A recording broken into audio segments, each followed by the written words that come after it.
Studio Captions and Advertising back, episode 5, Entrepreneur TV. Today we got a special guest, Estavan. We're going to dive right into his story, where he's from, his company, how he got to where he's at now, and maybe some advice for you guys at home in case you're an entrepreneur getting your business going. So, born and raised? Chandler, Arizona. Yeah. Grew up there, like I said. High school, elementary, everything, you know.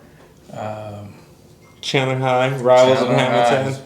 Yeah, Chandler High, go Wolves. My son's at Hamilton now. He's a freshman. He just started over there, yeah. Really? Yeah, he likes it. Okay. Yeah. All right. Yeah, no, I mean, now it's different from back then, you know. Yeah. Like I said, it was always the rivals, who was going to be the king of Arizona Avenue. Yeah, you know, that was what we called it. Were you sports and stuff like that? Outside of school. Oh, okay. Outside of school. Yeah, like basketball, football, baseball. Soccer. Oh, soccer nice. Player. Yeah. Yeah, big soccer player. But I loved all sports, you know. Still to this day, I'm huge in all sports. I could never run enough for soccer. Soccer was too much running. You know, I was puny, man. Growing up, I was a skinny little thing. Yeah. Didn't need no oxygen in the muscles, just going. Yeah, you know, just the fact of just being out there and wanting to play. So did you play in those, like, they call them AAU in basketball. I don't know what the... Well, no, so this is more of like the outside, not really club teams, but more of like the Spanish leagues, the Mexican leagues and whatnot. Dude, those leagues are serious. They're intense, dude. Yeah. They're intense. No, I've been to a few. Yeah. Skinny little thing playing with some pretty much grown men. I mean, it kind of made you, you know... be a little bit more aggressive, I guess. In Pinal County, they're big, like the Spanish leagues and everything. Like, there's even kids getting picked up to go play like semi-pro, pro ball and stuff like that. One of the kids from Phoenix Rising, I guess, came from out there, dude. Yeah, young cat. They got some good kids out there. I mean, there's not much to do down there other than play sports or get in trouble. So you know, it's one or the other. Yeah. So Chandler High, you graduate from there. Graduated from Chandler High. Yeah. So what are you doing after graduation? After graduation, work, man. Work. Summer times, it was just working construction, you know. Family friend got me into framing, so did that during the summer, and then as soon as I graduated, went into the construction field and started doing gas lines and whatnot for RC Plumbing. So you're like 18, 19 doing gas lines. Yeah. So, you know, right out of high school, making good money. Back then, you're working 40, 60 hours plus, whatnot, you know, 4 a.m. till like 4 p.m., overtime, whatnot. So it was good money, but I didn't have no benefits, no insurance, no nothing. It's just straight, you know. Yeah. Are you getting support from family, like mom and dad? They're supporting. Yeah. So at that point, I was still at home. Good money then, yeah. Like, so you know, saving up, you know, and just growing up, you know, at that point, well, I met my wife there at Chandler High, so we're high school sweethearts. Nice. We met after her quinceañera, age 15. We met, and you know, all through there, off and on, high school love, you know how it is. And then after she graduated, she went to NAU, and she did her thing at NAU. I was working, and then we bought our own spot. Like, I think we were 18 or 19. We bought our own condo, or we rented a condo or whatever, and we just started doing the grown-up life, you know, trying to grow up. At that point, I ended up getting a call from my dad's boss. And my dad's boss was like, hey, I want you to come work with me. You know, because growing up, I would always go and help my dad do like little side work, you know, cutting the grass or whatnot. So he always told me, hey, when you turn 18, I want you to come work with me. Okay, you know, whatever. What was his construction? Is that what? So my dad was a landscape for Chandler Unified School District. So he was working there already for 12, 14 years, something like that. So when his boss came, he's like, hey, he already had told my dad, I'm going to have him apply, whatever. So he came and told me, hey, I need you to apply. Didn't really think nothing of it because I'm working construction, keep in mind, and I'm making good money, right? I'm young, making good money, doing my thing. It was like 18, 19 years old. 18, 19, yeah. And at that point, his name was Joe. He's like, hey, you know, you have no insurance. You have no benefits. You have no retirement. Nothing.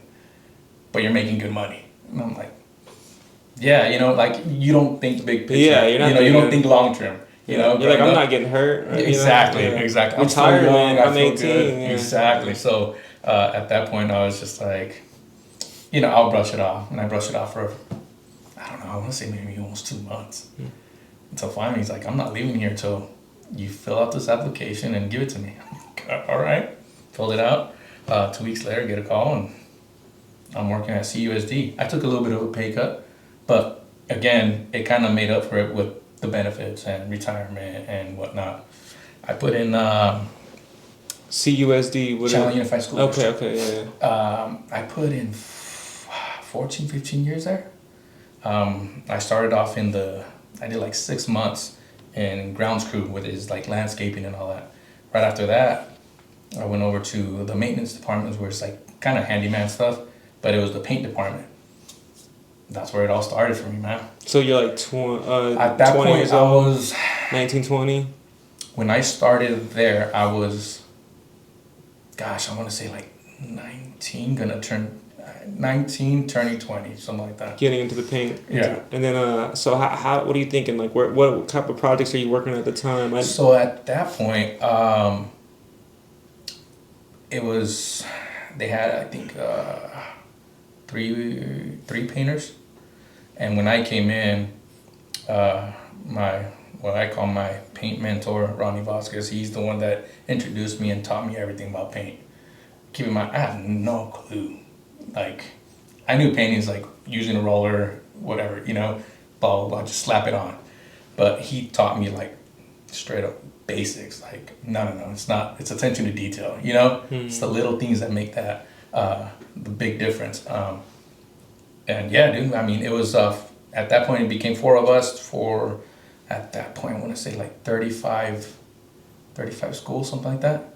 So, and you know, and there's more schools that we would open up and take care of. But yeah, man, we would do any projects like painting one bedroom, one classroom, doors, you name it, we did it all. So are you open-minded going in, or are you kind of like, man, it's paint, I could knock it out, like? You know what? At first, I was just like, do I really want to do this? You know? I thought I was going to do something different, like the handyman part of it, you know? A little bit of this, a little bit of that, but I started liking what I was doing. I think what made me like it more is working with Ronnie at that point, you know? He's the one that like, nah, dude, like he'll let me go, and then he'll be like, dude, what if I tell you that I can save you 5-10 minutes in how to do this? I'm all ears, dude. You know? Yeah. I want anything to make my job easy, and that's how I started progressing and started making. Dude, I ended up getting to where my whole hours were second shift. So I worked from 1:30 in the afternoon till 10 o'clock at night. At that point, it was Sunday through Thursday. So I did that, and dude, we were working in the afternoons. Kids get off at like 3:30. So we had from 3:30 till like 9:30 to do what we had to do, you know? So at that point, I learned a lot. I mean, we did everything from inside, outside of buildings, fencing, parking lot striping, all the curbs. Like, we did it all, dude. You know? I learned so much from them. You gotta have a good mindset, too, to be like, all right, I'm all ears. Like, go ahead and show me what's up. Yeah. Because, you know, like, being 21, 20 years old, sometimes, I know me at least, like, just hard-headed. You're just like, what's this dude talking about? This, yeah, exactly. And the thing, like, I think for him, like, I was a little hard-headed, you know? Like, oh, I can do it, or I can do it, you know? But, like, he'll, like, slow me down. He's like, look, dude, watch me do it, and then go. And that's all I needed. Like, just somebody, like, not really put me in my place, but just kind of, like, just watch me, you know? And we did that, dude, and then, man, I learned so much from doing that. You know, it just calmed me as a person, myself. It's just like, maybe I need to step back a little bit and take a breather and learn real quick instead of like, I got this. Don't tell me. So did painting kind of become like the therapy a little bit, like your therapy? And as I got older, yeah. So like now, you know, you fast forward. Now for me, it's like when I'm painting, it's very therapeutic, I guess you can say. You know, I zone out. I just zone out, dude. I focus on what I'm doing. Before we fast forward though, did you already have the entrepreneur mindset? Were you thinking like, were you looking at it from an owner perspective, from like, all right, these guys are, getting these jobs or this company's doing this? Like, how are you thinking at the time? Yeah, so that came to me, well, that always came with my wife. You know what I mean? We always said we wanted to be business owners. We always wanted to open a shop Since you were young. a store or something. You know, we always wanted to do something. Since you guys were kids. Like, exactly. Wow, okay. But we never knew what, right? I never knew that I was gonna own my actual own business and like painting. Like that wasn't my idea. Mm-hmm. My idea was to, like, we're gonna own our little spot, whatever it may be, it will be very kickback, whatever, blah, blah, blah, blah. But until, like, I started seeing, like, because we would get work orders, right? Yeah. And be like, oh, blah, blah, blah, you need to go paint X amount of window frames or whatever it may be. And, we had to do everything about cataloging product, paint, labor hours, all that stuff, right? So we're basically doing all the paperwork and just submitting it to them so that they can just be like, check, there you go, pay us, Yeah. So I started seeing all that, and then I started doing a lot of walkthroughs with actual contractors, like big companies like McCarthy and all them, whatnot. And I would ask them like, hey, what is it that you guys see? Like, I don't know what, at a certain point, I don't remember what age, but I started getting to like very curious about the products. You know what I mean? Why is this product really good? Like, why are we using this? Why are we, So like, I just started asking all these questions, especially to our, I don't know if you met him. He came in to do a presentation, Tom Wheeler. He's my sales rep for Dunn Edwards. I don't know if you were there for that one. Not at the time. He was our sales rep for Chandler Unified School District as well. So I was always calling him, be like, hey, Tom, like, I got a question. Hey, Tom, I got another question, And then, like, he'll just break it down for me. And to me, it was like, if I know what I'm using, then I can sell that. You know what I mean? Yeah. Then I can sell it. I know I can back it up because we're actually using it. We did this. We used it on this. We used it on that. Blah blah blah. So you're thinking like, man, we're doing this job. We're paying for this stuff. You're like, there's got to be a need for the other places. Exactly. And I could step in right there. Exactly. And fulfill that need. Yeah. So that's where I was like, my thing is like, man, if I was running my business, that's my thing. If I was running my business, this is what I would be using or whatnot. What's going on, buddy? So that's the question started coming in. Hey, what are we doing for this? Why do we have to? So a big thing is some companies don't what we call back rolling. There's certain times that you have to do that. Certain it's like stuccos that you have to use back rolling. Back rolling. It means so you'll spray and then you come back actually with the roller. Okay. And then fill it in and just kind of cleans it up, makes it look nice and smooth. I learned that the hard way because we were doing a big old commercial building for the district, and man, you can see all the stripes, and I'm like, what are we doing wrong? At that point, like, I didn't know, so I called Tom. I'm like, hey, the surface looks like this. What do I do? And he's all like, are you back rolling? And I'm like, what's back rolling? Yeah, like, he's not knowing, yeah. So that's where I learned, okay, we got a back roll. So through us, it's almost like you get thrown in the fire type of thing, you know what I mean? Yeah. So I did that, man, and after that, like, I'm like, all the walls and everything started looking nice and clean, no stripes, because even the boss came up, what are you guys doing? Why does it look like that? So you're going over it with the spray, and then like you're going back over, and you're like, man, it's still yeah, like still. yeah. And keep in mind, we're working summer, on these buildings, and outside, hot, frustrated, probably just like, yo, what's going on? I mean, paint's immediately drying as soon as it's coming out of the gun. So then I'm like, dude, what do we got to do different? So we found out and learned the hard way. I mean, live and learn, man. It's those experiences that you gotta. So how long are you going through this? I know you're maybe you're still learning stuff nowadays, but how long are you going through with the CUD, Chandler Unified District? How long are you going through with them, learning all these things, and like before you're finally like, oh man, like let me step away from this, or start? Did you start your business on the side at first? Did you step away completely? Honestly, I never, like I said, I never thought I was gonna do like my own paint business or anything like that until a teacher asked me, "Hey, do you do side work?" I'm like, "Well, what do you got? Like, what are you thinking?" She goes, "Oh, I got a couple rooms. I can do a couple rooms, sure." So then, turned out from one teacher, she referred me to another teacher. So it slowly started gravitating like that, started growing. And I'm like, man, I can do this during the day, before I can, keep in mind, I'm working at 1:30 o'clock in the afternoon. I can go in the mornings, go do that. So it was And branding and marketing, like you working at the school, them seeing you, they're like, hey, Yeah, been and marketing yourself. I wouldn't even say anything. Like, they'll be like, "Hey, just out of curiosity, I don't know if you guys are like," because I didn't know if we were allowed to do stuff like that, but I'm pretty sure like the other guys did. But it was always waiting for somebody to kind of bring it up. Because I didn't want to get in trouble to be like, "Hey, I paint on the side." Were you making, how's the math? Were you making better money like for those rooms, like, hourly or project? At first, I didn't know how to price it. Yeah. Again, it was one of those things to where I just jumped into it and be like, "Oh yeah, I can do it for so and so." I think first bedroom, I think it was like, I don't know, maybe $100, man. But that was, keep in mind, I charged for paint, labor, everything.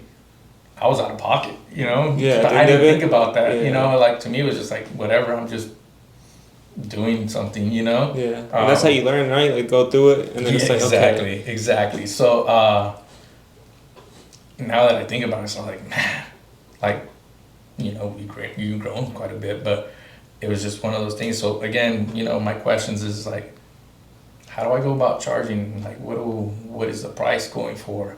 I mean, keep in mind, back then it was super cheap, right? So that's when they told me, measure out the bedrooms, square footage, or if you're just... Was that your guy again? Yeah. Breaking out, so he's all like, just, if you're going to do a single wall, measure out that single wall. And then how much paint and all that. So typically, for example, a gallon would do like this whole room, type of thing. So you got to measure that stuff out. Now, if you're adding different colors, that all makes difference. So I started started doing the math and started running, okay, if I do this, okay, 10 by 10 is normally this. So that's when it started growing. So me and my wife are both like taking notes, we'll take notes with a little notepad. So typically a bedroom goes like this, but then we're like, I wonder what other companies charge, Start calling people or what? Yeah. I'm sure I'm not the only one that did that. No, yeah, that's comparing prices, yeah. And at that point, it was all over the place. I mean, I'm like, some people are charging like $2, Like, I think my biggest thing was like, man, I don't want to overcharge, but I would think I went maybe my whole 4 years of doing side work for the district, undercharging everything. You know what I mean? Yeah. But at the end of the day, it was just like, it is what it is, I'm not going to do this forever until... That's that trade-off of like, all right, I'm getting paid less, but I'm learning so much that later on it's going to help me out. Well, it was just all word of mouth at that point, I just started growing, dude, like, hey, go ahead and use him. He's really good, very clean, blah, blah, blah. So was there a certain project where they came up, you're like, okay, I got to make a choice and go do this project that happened towards, once my oldest son was born. We were in a big project. So every year, the school district has like what they call A+ programs.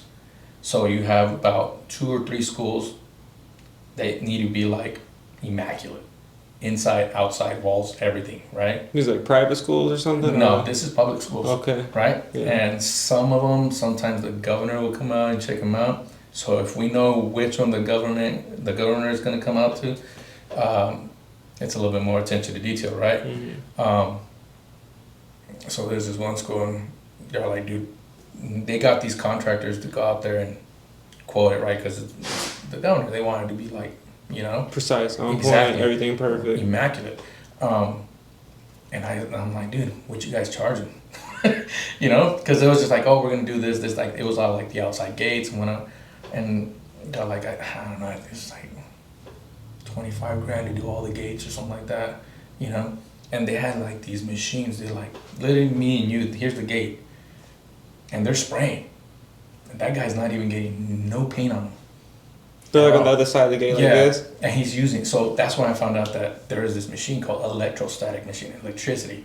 They're painting with electricity. What? So this thing just, literally, here's the fence, and it just wraps around it everywhere. And the guy on the other side was just coming back and just cleaning it up with a little roller. Dude, were you mind blown? Or were you just I saw that because we were driving back to the shop, and I saw it, and I pulled over, and I'm like, dude, what is that? I'm like, how's he spraying it? And the other guy's not getting, like, I mean clean. Like, this guy's in jeans, white shirt, clean, no paint. And we pulled over, and I'm like, hey, dude, what are you guys using? Like, nothing. Like, if I should have known if we were a painter, you know? Because we only had the basic machines and whatnot. And they're like, oh, we're using an electrostatic machine, blah, blah, blah, blah. And I'm like... Take notes real quick now. I'm like, no, I took a picture of the machine. I'm like, you mind if I... I'm like, no. I'm like, dude, we need to get... It's like $25,000 for that machine. But, I mean, if we can paint and you're not getting dirty, you're saving yourself, you know, specific paint, specific everything, right? But I'm like, dude, this is awesome. So I'm like, well, what else are you guys doing? Because we were doing, like, cleaning up all the doors and all that kind of stuff. You know, just making it look nice and pretty. So they got multiple teams on, like, one school? Yeah, they subcontracted it with another company. And then they had their inside painters doing it. And we had other guys too throughout the district, throughout the shop, that would come out and help us out. Other maintenance guys, and dude, it was just, I was mind blown at that point. I was just like, man. But at that point, I started like asking him, like, dude, man, so what'd you do? Like, how'd you go about getting this? Yeah. So he goes, we ended up submitting a proposal through. It's through like HR or whatever. They meet with somebody and they're like, it's like the general contractor division or whatever, and all the bids go through there. I'm like, okay. So like, yeah, so they called us. It was between us and another company, and we got it. I'm like, so then that's when I started learning. Okay, so you can get jobs like this, right? You can do this. Put the bid in. You just gotta have the right equipment. The manpower, and know what you're doing. You know what I mean? Yeah. So I started doing it. I'm like, okay, well, I can do that, but I can do that at like other jobs. Like I don't see myself doing stuff for like the school district right now. You know? So I just started thinking in my head, okay, well, if I do this, if I get myself my own machine, if I get myself this, you know, all my tools, because I slowly started buying everything, dude. Just you know, having your own stuff. Oh, you should have seen my house when we first started. My first house, we bought it and painted it. My lines were like, you know, they're all over the place. But just something that you learn and just start cleaning it up after a while. You know, after experience, you start redoing certain things. So I'm like, dude, I can do this. So that started going in my head. And did you have to get a LLC to put these type of bids in? Or so yeah, you have to be licensed, bonded, and insured. So that's something right off the bat that I'm like, okay, where do I get this at? You know, so that's where little research. A few years went by. How do you get that as a? You go through the AZ Rock. So it's the AZ Rock. It's where all the general contractors go through, and whatever area you were an expert in, plumbing, whatever, you can get licensed, bonded, and insured. So the test, I mean, you have to take, I think you pretty much go in there, you take the practice test or whatnot, and what I learned to what they wanted, you know, through the state was pretty dead on. You know, we just had different names for it, you know. So like what Ronnie taught me was like different, like the slang words, you know, versus the actual terminologies and like the names and whatnot. What they wanted as far as like yeah, on the test. Okay. So it's from the state. Yeah. So in the state it was more proper. Yeah. We're like, I know the information, you know? but so the I'm way like, wait. I didn't know it was called like so that. So you had all the information, but the way that the jargon or the words that they used was a little different. Okay. Correct. Yeah. Yeah. So that at first threw me off. So I'm like, okay, but yeah, you go in there, you take your test, and then and you decide if you know. Obviously, through them, you're like, you buy your bond. You know, My insurance is through an outside company, but everything's through them. You know, your bond and whatnot, your license, and you pass, dude. You do your thing. How long after you get your license do you start putting in bids, or do you start putting in? I was well at that point before I did the test. We were kind of debating on what should we do? Should we do it? Because I mean, going off on your own, man, it's scary. Mm-hmm. I'm not gonna lie, it's scary. You know, I'm at a secure place where I know, like, if I'm sick, I'm getting paid. If I'm on vacation, I'm getting paid. Mm-hmm. You know what I mean? Right. Retirement, everything's there. Versus if you leave, like, if I don't work today, I don't get paid today, type of thing. You know, it's different. It's a different life. I've heard a lot of people get to that point where it's like, I got security, Mm-hmm. but I know what that's going to get me to. Mm-hmm. But I can go and do this entrepreneur stuff, and then the reward might be even higher. Yeah. Doing that, and a lot of times, like married men especially, talk to their wife, and sometimes that wife will be just that little bit of extra push, like, Yeah. hey, like you fell, I'm with you still, and we're gonna be right back where we were anyways. So do what you gotta do. How was your wife supportive about it? Oh man, I mean, I wouldn't have done it without her. I mean, honestly, a strong woman with you. Oh man, I mean, she's the rock in the family. Mm. You know what I mean? She's my biggest supporter and everything. She's the one that's like, no, we got this, and whatnot. Let's figure it out. Let's go ask questions, type of thing. Cause dude, I'm more of the shy guy. Like, I'm really shy to a certain point. Like, I hate asking questions. I don't know if it's a machismo thing or what it is, but like she's helped me open up to where, no, you gotta ask, So that's like me learning all the products and whatnot. Like, I'm like, well, I'm curious. Like, I need to know. Like, I gotta ask. How am I gonna tell you something if I don't, if I can't back it up? So, yeah, man. How long? So you get your license. Are you done at that point with Not yet. Not yet. Not yet. So what point are you like? Okay, I have to let go of the job, and I have to focus on the business. Once like I started doing my testing, I told my wife that. Once we had everything, we had to make sure that our calendar was like 100%. And lo and behold, dude, that whole year was covered. Like, keep in mind, we moved from our first house that we had gotten, sold that, and then bought a new one. And at that point, she was a teacher for UST as well. So she took the year, she was going to take a year off so that she can take care of our little one, our newborn.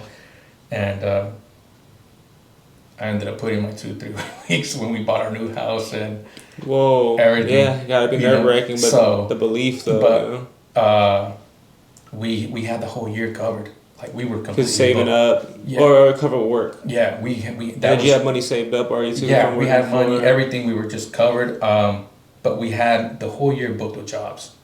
That's a blessing. And that was all with side jobs. So is that immediately? Did you already have the jobs kind of booking up? Or I had jobs already booking up. Yeah. It started picking up to where, I mean, I'm gonna put myself on blast out there, but like, I was taking time off of work to go to work, type of thing. You know what I mean? You get paid more. You're like, so I'm like, sense. if I finish this job right now, in 2 days, I'm gonna make more than what I'm gonna get paid in like 2 weeks. So yeah. I'm like, yeah, I'll be off. Yeah. So that started like pushing me toward like, hey, we got to do something here, and we did that, man. So how big has so at that time frame, how long ago was that? So from when you got the new house, so 2 weeks. Our new house, we got it.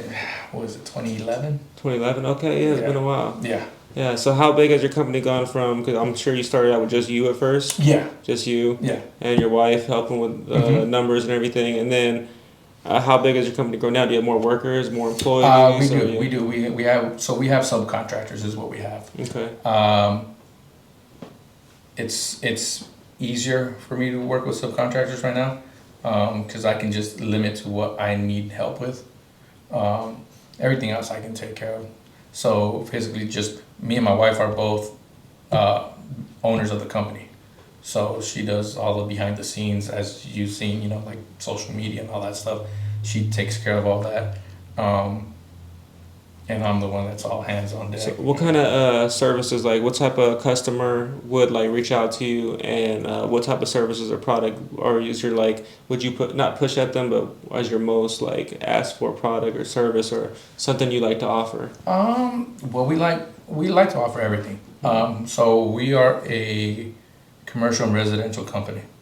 We do a lot of residential interior and exterior. A lot of my clients want their like cabinets painted and whatnot. The one thing we do not offer is staining. I stay away from like the staining. As far as you adding the staining, Yeah. There's typical things that like the materials and whatnot, but that's a different topic. But it's harder to work with stain than it is with paint.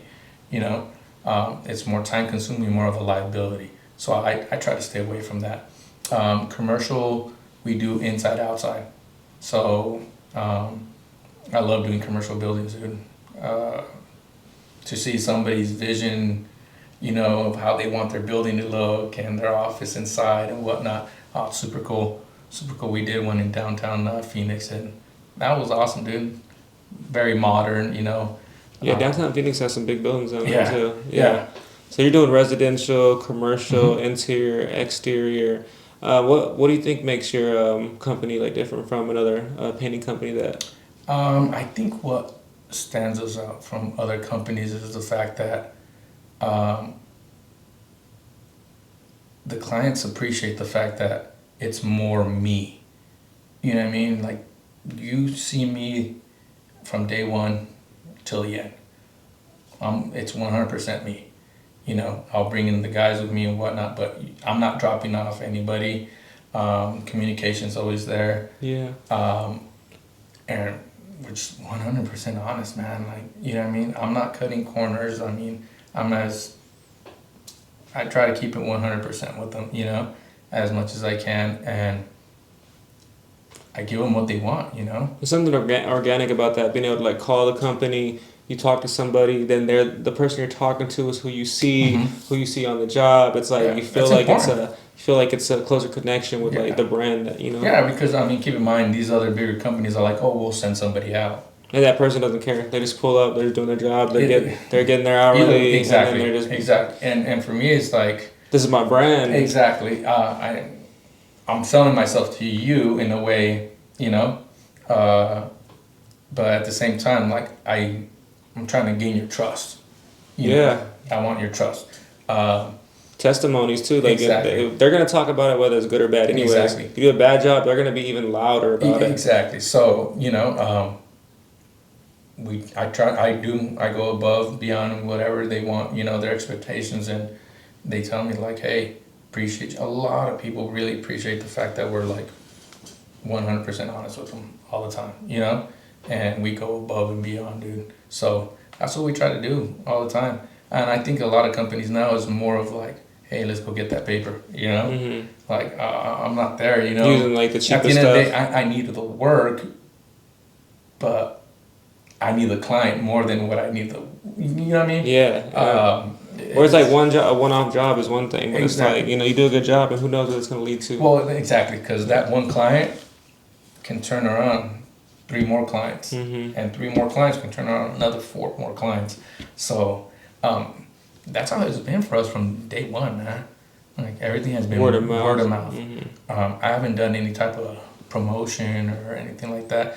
Just social media or whatever. But I think you're building up your brand though. That's how it is at first. You really want to build up the interior of that brand. It's not where easy. everybody that knows you knows what to expect and what they're getting out of it. Yeah, it's like for everyone just starting, it's not easy. No. A lot of people, see what they see like on social media. Oh, look, they did it like this, they did it like that, and they're like, look how much, like, what really happened behind the scenes though. How much hard work did they put into it? And social media is kind of deceiving. It is. It makes everyone looks like they're living this super nice life and it's easy. It's like it's exactly. actually a lot. Yeah, more. no, and it's not. It's really hard, and you have to take risk, and that's something that we did. We took a huge leap of faith in doing this. Yeah. And it's paid off, man. It's only gonna pay off as, like my wife says, it only pays off as, you get what you get out of it. How much you put into And it. it's delayed gratification. I don't know if you've heard that before, but like a lot of people want to get instant gratification, work for something and have everything changed. Like sometimes you got to work for something for a year, 2 years, or some people think 10 years ahead. They're like, I'm gonna work for 10 years from now. Yeah. That's what I'm working towards. Is Yeah. that goal? Yeah. So I mean, my goal, like I always tell my kids. That's my question. Was what is your goal for the next couple years with family, with business? So my goal, like, is just I'm trying to get to a point where I'm still on site, like, I'm on the sidelines a little bit, not as much of the hard work as what I typically do. Quality control. Exactly. For me, but at the end of the day, it's not really hard work for me, It's more of just doing what I love, man. Honestly, They say if you do what this. you love, you'll never work a day in your life. If you work what you love, you'll never work a day in your life. Yeah. No, 100%. It's weird, and a lot of people are like, dude, how's this guy like to paint? I get that all day, every day. Like, how do you do this? I'm like, I don't know. For me, like honestly, like I told you, I just zone out. Yeah. You gotta find love in what you do too, because like you're not like you said, you didn't plan on getting into that industry, didn't plan on being in that business. But you have a choice. It's like, do I hate what do I hate what I'm doing? Yeah. Do I just not enjoy it? Don't get me wrong. There's gonna be days. Yeah, there's gonna be. But you can find there's so much information in anything you're doing that you can find things that interest you within that. You know? Oh yeah. And then God bless, like you actually enjoy it and found a way to enjoy it, and it helps you. Yeah, it helps your family, your business, your brand. Your like you said, it's therapeutic for you. Like that's. Like what more can you ask for? Family's taken care of. And then the thing too is like I said, it's super therapeutic for me. But at the same time, you find systems to make your job easier. Yeah, all the time. As you progress in life and your experience and everything, it's like, okay, well, this didn't work out for me. So you start building that, and your job just becomes so much easier. Like so much easier, dude. Like, is it hard to get up in the morning and go to work? Hell yeah, it is. But that's the hard part, getting up. Yeah, waking up. You know what I mean? Get a little coffee, getting up is the hard part. Being out on the job site, it's capework, That's what I tell my wife. You got good people that you work with, like the people that do come with you, like you said, the subcontractors. The good thing, they like to learn what I do, because at the end of the day, they are representing us, right? So I teach them how I want certain things to look. I'll tell them, do it this way if it works for you. If it doesn't, keep doing what you're doing, But if this is going to save you, again, just like Ronnie taught me. I to say, you went from learning from somebody to being able to teach somebody. It's wild. It got to a point where, I want to say maybe a good 6 years ago, I always, like I said, he's always been my mentor, right? He came back and worked with me for a little while. How was that after so many years? That honestly, that was a big trip for me. Yeah, because he gets to see how far you've grown and everything. He's like, oh, okay, It was different, It was super different, but it was super cool to have him there next to me again, and it was a trip. But so, anything that you would want to tell potential clients, customers, anybody that's watching this, that's anything you want them to know about you, your brand. Anything so like we're that? a family-owned business, we are a family-owned business. We've been in the industry. I personally have been in the industry since, 18, 19, something like that. 38, 39, something like that. Yeah, you look young. Oh, thank you, appreciate it. Well, that's, I get that a lot, unfortunately. But the You still got ID'd once in a while? You still got ID'd once in a while? You still ID you sometimes? No, not anymore. Yeah. Not anymore, but it feels good when you get. Yeah, you're like, thank you, appreciate that. It's always but yeah, no, we strive to be who we are, work hard at it, like I said, we're a commercial and residential company, interior, exteriors, and we do kitchen cabinet refinishing as well. But anything that has to do with paint other than staining, I'm there. And for epoxy, I stay away from that. I used to do it, but that's too much liability as well. The floor? Yeah, yeah. yeah, it's a whole different game there. But yeah, So how do they reach you? they can reach us at via Instagram, Facebook, or What's your Instagram tag? Let them know. it's at Young Bucks Painting Co. We'll I don't even know. Young Bucks Painting Co. Young We'll Bucks we'll Painting put it Co. down below. It'll be down below in the description. That's so more of you my can- wife Yeah. type of thing. You're gonna have to tag her on that one. And then via Facebook and then our website, youngbuckspaintingco.com. We can be reached there as Is well. there a phone number or A yours? phone number, yeah. You can be reached at 480-220-9539. Perfect. So- Yeah. So if you guys need interior, exterior, you got a commercial building, residential building. My man's here could definitely look out for you, get you hooked up. Been in the game forever. He's gonna make it perfect. He's gonna make it superb for you. So thank you guys for watching. This is episode 5 of Entrepreneur TV. Hopefully you enjoyed, and definitely reach out if you need either one of our services.